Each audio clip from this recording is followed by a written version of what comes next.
오늘 이제 남자 3명, 워홀러 3명, 91년생 3명을 데리고 워홀에 대해서 이제 수다를 좀 떨어볼 건데요. 인터뷰도 한번 하고 워홀에 대해서 어떤 걸 느끼고 어떤 삶을 살았는지 그런 걸 이제 말씀드리고자 모였어요. 자, 이제 영상 시작하겠습니다. 네, 박수 한번. 자, 이제 소개를 이제 할 건데요. 자, 왼쪽부터 소개해 주세요. 91년생이고 한국 나이로 27살. 한국 나이로 부탁드려요. 현재 워홀러고요. 1월 말에 와서 이제 5개월 됐어요. 그 전에는 뭐 하다 오셨어요? 저는 학생이었어요. 학생? 네, 대학생이었어요. 네, 안녕하세요. 저도 워킹 홀리데이 비자고요. 네. 작년 9월 25일 나와서 현재 이제 9개월 차로 접어들었고 나이도 91년생 똑같습니다. 한국 나이로 27살. 네, 저도 작년 6월 18일 날 왔고요. 네.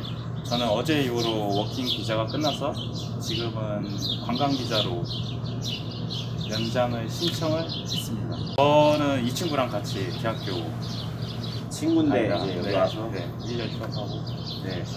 워홀을 하시면서 뭐 5개월, 9개월, 1년 사셨잖아요. 워홀을 하시면서 느낀 점, 뭐 장점, 단점 하나씩. 장점 생각하면은 외국에 나와서 혼자 힘으로 자립할 수 있는 그런 기회인 것 같아요. 새로운 경험을 할 수 있는 게 좋은 것 같아요. 단점은 이제 워홀은 이제 생각보다 일을 많이 해야 돈을 모을 수 있고 또 여행을 갈 수 있으니까 그게 좀 단점이죠. 그게 돈을 벌어야 되는 거. 그러니까 뭐 장점을 하기 위해서는 그만큼 네. 일과 자기 시간이 없이 해야 된다라는 네. 거죠. 저는 5월의 장점으로서는 1년이 짧으면 짧고 길면 긴 시간인데 이 시간 동안 자기가 뭐 헬스를 뭐 한다든지 뭐 영어 공부를 한다든지 뭐 여행을 한다든지 이런 거에 있어서는 굉장히 좋은 조건이고 위치도 또 북미에 있다 보니까 뭐 미국도 마음대로 갈 수 있고 남미라든지 뭐 캐나다 전역을 돈다든지 여행으로서도 정말 괜찮고 영어를 배우기에도 최고의 조건이 아닌가 싶은 게 5월의 장점이라고 생각합니다. 단점으로서는 일단 5월러들이 보통은 대부분들이 이제 부모님한테 지원을 안 받고 오잖아요. 자기 스스로 알바를 해서 돈을 벌어서 초기 정착금을 준비하고 와서 생계를 꾸려나가기 위해서 여기서 또 일을 시작하고 그러다 보니까 일에 치이고 또 사람에 치이고 자기 일을 되돌아볼 시간이 좀 부족하죠. 일을 하면서 뭐 돈을 충분히 벌면은 이제 그만큼 여행도 갈 수 있고 뭐 코어커들이랑 친해져서 뭐 영어도 늘리고 할 수 있는데 1년이 좀 짧은 것 같아요. 제가 봤을 때 살아보니까 1년은 너무 뭔가를 하기에는 뭔가를 짧은. 하기에는 약간 하루 중에 4시 느낌? 뭘 하기에는 애매하고 그렇다고 뭘 안 하기에는 무슨 말이야? 준비해온 것 같은 느낌인데. 자, 국민. 장점은 저만 느낀 건지 모르겠는데 개인의 그 삶의 질이 조금 향상돼요.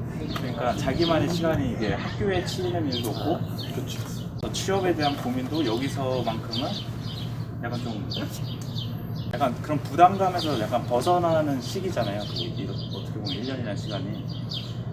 그래서 저는 그것만으로도 일단 5홀을 온다고 하면은 긍정적인 부분을 약간 삭막한 그런 사회 속에서 약간 좀 벗어나서 그냥 도피할 수 있는 시간. 마냥 노는 건 아니고 그래도 우리 자신도 발전하는 시간인데 단점은 제가 워킹 홀리데이잖아요. 너무 일에 대한 그 강박관념이 심해요. 오면은 돈 나가는 소리가 들리니까 빨리 일부터 해야지 해서 있는 게 좀 많은 것 같아요.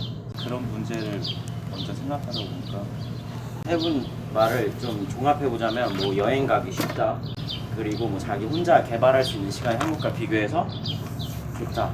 뭐 단점은 이제 돈이 필요하기 때문에 일을 뗄 수 없는, 그러니까 진짜 여행하고는 좀 다른 느낌이다 라는 식으로 말씀을 해주셨고, 뭐 여기가 저희가 이제 캐나다에 있다 보니까 영어가 필요하잖아요. 다들 영어 공부를 하고 왔나요? 한국에서? 저는 했었어요. 원래 한국 여기 오는 걸로 준비하는 것 때문에 한 건 아니고 이제 영어에 대한 좀 갈망이 있어가지고 영어 공부를 많이 했는데 그리고 뭐 교환생도 갔다 오고 했었는데 이게 일영어랑 학교 영어랑 많이 다르더라고요. 학교는 교수님들 기다려주고 학원 선생님들은 나를 기다려주는데 또 여기 와서도 저는 3개월을 학원 다녔었어요. 그런데 이제 그 오르는 게 이렇게 한 번에 막 많이 오르는 느낌이 없었고 여기 와서 또 일하면서 늘을 줄 알았는데 저는 지금 서버로 하고 있는데 이제 일영어만 하다 보니까 퇴화되는 느낌이 자꾸 들어요. 어려운 단어라든지 에세이라든지 이런 거를 이제는 안 하니까 뭐 한국인이다 보니까 이제 영어를 안 쓰면 바로바로 퇴화되더라고요. 저는 솔직히 영어 공부를 안 하고 왔어요. 전 좀 영어에 대한 자신감이 있어서 부딪히면 된다는 식이었고, 근데 그 안 한 거 후회했던 때가 이제 입국 심사할 때 이제 거기서 이제 물어보잖아요. 거기서 저는 막히더라고요. 하나도 안 들리고 내가 뭐 말도 안 나오는 거예요. 영어는 늘었다고 생각하나요? 여기 와서요. 네, 9개월 동안. 네, 저는 늘었어요. 왜냐면 내가 이렇게 영어를 말하면은 이 사람들이 못 알아듣더라고요. 그래서 더 발음을 불리게 되고 또 이 사람들이 쓰는 영어를 내가 듣게 되니까 그 영어를 또 내가 다시 쓰게 되고 해서 뭐 일상 영어라든지 뭐 발음이라든지. 저도 우혁이랑 똑같이 영어 공부를 따로 하진 않았어요.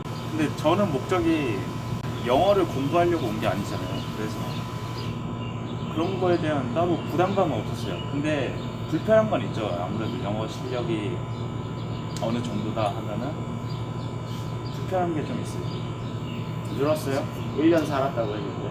저는 똑같은 거 같아요. 일할 때 쓰는 영어는 새로 배운 게 많은데 한계가 있다? 네. 영어를 내가 잘하게 되면 그만큼 내가 원하는 직장에 들어갈 수 있고 선택의 폭이 넓어지죠. 그러니까 영어 공부를 하고 와야 선택의 폭이 넓어지고 경험도 더 다양하게 할 수 있다. 해야 되는데 이제 엄청 많이 하고 와요. 네. 정말 엄청 많이. 그럼 다음 이제 이게 가장 중요한 건데 워홀을 선택한 이유가 뭔지 얘기를 해줄 수 있어요? 저는 여행, 영어, 뭐 이제 경험 이런 게 있잖아요. 세 개 다 잡아보고 싶었어요. 근데 생활 도끼를 다. 네. 근데 이거는 뭐 하도 오기 전부터 많이 찾아봤어요. 이 형이 찍으시는 영상도 많이 봤는데 하나만 이제 해도 부족하다고 하잖아요. 근데 그게 저는 욕심을 좀 버렸어요. 여기. 와서 보니까 하나 하기도 힘들더라고요. 그냥 다 내려놓고 그냥 좀 세 개 다 즐기자라는 마인드로 바뀌어가지고 원래는 목적이 영어였는데 이게 영어 어학연수도 뭐 3개월 해봤지만 3개월이라는 게 생각보다 짧고. 전 도움이 별로 안 됐어요. 오히려 일을 먼저 할 거라는 생각을 하고 그래서 이제는 돈을 좀 모아서 여행을 가려고 하고 이제 갭 이어라는 말 아세요 혹시? 뭐 유럽이나 아니면 미국 사람들이 고등학교 졸업하고 아니면 대학교에서 사회 나가기 전에 이렇게 가는 1년 동안의 자기만의 시간인데 저는 그렇게 생각을 바꿔서 그게 더 편하더라고요. 나만의 시간을 갖고 내가 뭘 잘하는지 내가 어떤 사람인지 뭐 이런 걸 찾는 시간으로 쓰는 게 더 좋은 것 같아요 저한테. 그래서 지금은 영어에서 바뀌어서 갭이어라는 시간으로 그렇게 사용하고 있어요. 남들이 다 하나씩 가졌던 목적을 한 번에 하고 싶었는데 막상 와보니까 현실은 조금 힘들기도 하고 네. 그래서 1년 동안 자신한테 투자할 수 있는 시간을 갖자. 그냥 여행이든 다 내려놓고 영어든 조금씩 그냥 부담감 네, 없이. 부담감 없이. 다음 우혁이. 워킹 홀리데이 비자라는 게 젊을 때만 가능한 거잖아요. 30살까지. 그 기회를 저는 잡고 싶었죠. 그래서 해외에 살아보면서 이런저런 경험을 해보고 싶었어요. 이 사람들이 어떻게 사는지, 뭐 뭘 먹고 사는지, 무슨 얘기를 나누는지 이런 게 궁금하더라고요. 그러면서 여행도 하고 싶었고. 근데 이게 뭐 여행이나 영어나 돈이나 그 목적 하나를 달성하기 위해서는 돈을 벌어야 되고 취직도 해야 되고 계획도 짜야 되고. 저는 다양한 경험. 저는 그냥 좀 놀려고 왔어요. 좀 쉬려고. 근데 뭐 남자들이면 대학교 가고 군대 갔다 오고 졸업할 때 보니까 어느새 나이가 이렇게 20대 중후반 이렇게 있잖아요. 선배들이 그랬잖아. 젊을 때 여자니까 1년이 지났다고 했잖아요. 그 1년 동안 목적을 잃었어요. 좀 아쉬움이 남기는 해요. 그 이유가 뭔데? 라고 설명해 줄 수 있어요? 너무 여기 생활에 적응하는 순간 모든 그 도전 같은 거를 포기했어요. 안정된 일도 있고 집도 있고 주위에 친구들도 있고 하니까 제가 원래 꿈꿔왔던 외국 생활은 진짜 외국인들하고 막 몰려다니면서 뭐 해변가에 놀러 다니고 뭐 펍 가고 뭐 그런 거였는데 아무래도 한국 사이가 그립잖아요. 그래서 한국 친구들하고 어울려 다니고 그런 것도 있긴 해요. 그게 좀 아쉽긴 한데 그게 나쁜 건 아니잖아요, 그렇죠? 그런 목적을 가지고 왔다기보다는 그냥 현재를 즐기자. 다음은 이제 전반적인 워홀 생활에 대해서 만족했는지 만족한 사람도 있을 거고 아닐 거도 있을 거야. 그러니까 그런 점을 다 얘기해 줬으면 좋겠어.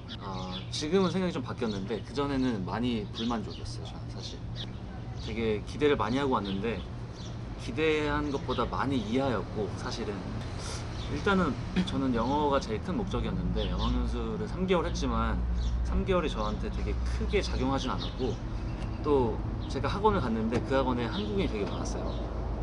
저희 학원뿐만 아니라 여기 토론토의 자체에 어학연수 오는 한국인이 너무 많아서 그러니까 한국인분들이 여기 안 왔으면 좋겠어요. 저는 솔직히 말해서 그러니까 토론토 어학연수를 올 바에는 그러니까 여기로 올 바에는 미국으로 가거나 한국인이 많다고 들었는데 이 정도로 많을 줄은 몰랐어요. 그래서 좀 놀랐고 또 일을 해보니까 이제 여기 현지 일을 잡기에는 좀 영어가 부족하다 보니까 또 외국인 워홀러 뭐 워킹 비자가 충분하지 않은 사람을 영어도 못하는데 뽑을 이유가 없잖아요. 그 고용주가. 그러니까 거기도 뽑히기엔 애매하고 저 스스로 한국 그 오너들한테 가기에는 그것도 만족하지가 못하고 지금은 한국 그 가게에서 일을 하지만 그걸 받아들이는데 좀 시간이 많이 걸렸어요. 그리고 지금은 만족한다기보다는 이게 토론토고 이게 워킹홀리데이 삶이구나라고 생각하면서 이제 살고 있는 거예요. 지금 받아들이는 그런 마인드도 이렇게 해외에 와서 살아보고 하면서 이렇게 막 생기는 거라서 그런 것도 배우면서 좋은 것 같아요. 저는 막 관광학부인데 관광 쪽에 일을 할 수 있을 거라고 생각했어요. 되게 네. 와서 막 1년이나 인턴 같은 거라도 해보자, 돈은 조금 받더라도 해보자라는 마인드였는데 그것조차도 안 되더라고요. 제가 이렇게 좀 알아보고 이렇게 해봤는데 무급 인턴 아닌 이상 무급 인턴도 어떤 에이전시를 끼고 그 에이전시한테 돈을 주고 해야 되고 뭐 이런 상황이라서 그렇게까지 할 정도는 그렇게까지 저희가 유복한 그런 것도 아니고 네. 뭐 그렇기 때문에 좀 받아들이고 수용하게 됐었어요. 솔직히 조금 더 내가 다양한 활동을 했었으면 어땠을까 그런 게 좀 많이 아쉽죠. 근데 그 인종이 되게 다양하다 보니까 그냥 여러 문화를 뭐 간접적으로 경험할 수 있는 거고 그래서 그런 거로서는 되게 좋은 거 같은데 만족했다는 말인가요? 저는 되게 만족을 했죠. 되게 다양한 인종이 많고 그냥 이제 다양한 인종들을 보니까 일단 제 취지에는 맞았고 근데 아직까지는 저는 좀 만족하진 않아요. 좀 더 다양한 활동을 더 해야 될 것 같아요. 저는 만족해요. 그거에 대한 이유가 가장 큰 것은 아직 여행을 가고 싶은 곳이 아직 많이 남았어요. 근데 또 여기 캐나다에 있으면은 한국에서는 오기 힘든 곳이 여기서는 쉽게 갈 수 있잖아요. 그래서 저는 그런 것 때문에 그냥 연장을 했고 꼭 만족하는 거야. 한국에서 알고 본 정보랑 다른 점이 있었는지